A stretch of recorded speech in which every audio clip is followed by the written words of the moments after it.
Ford government trying to make amends for the Greenbelt scandal here at Queen's Park today. It introduced legislation that would protect the Greenbelt from exactly what it was trying to do. Now, this was the first day in the legislature since the RCMP launched an investigation, and the NDP was not going to let that slide. How can the people of this province trust their government when it's under active criminal investigation? The opposition's questions were directed at the Premier, but he wasn't there.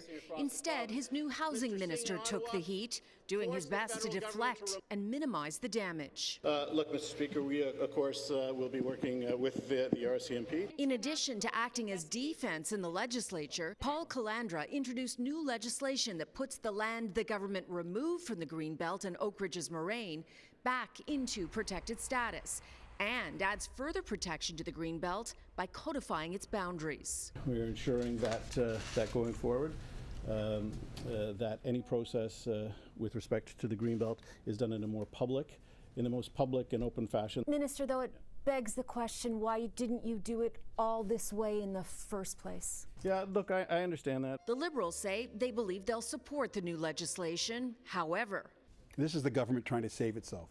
I got my hand caught in the cookie jar, but no, I'm putting the cookies back in, so you can have them. It's like, ugh, I don't think so.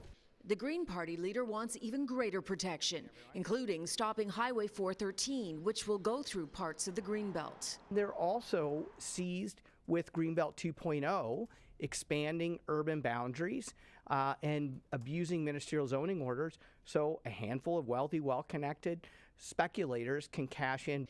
Calandra calls the Greenbelt scandal a mistake. It is one that has cost the government dearly.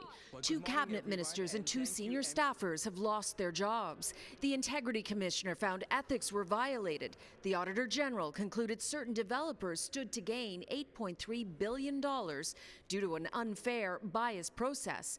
And an RCMP investigation will hang over their heads for months to come. The housing minister admits he hopes his new legislation closes the Greenbelt chapter.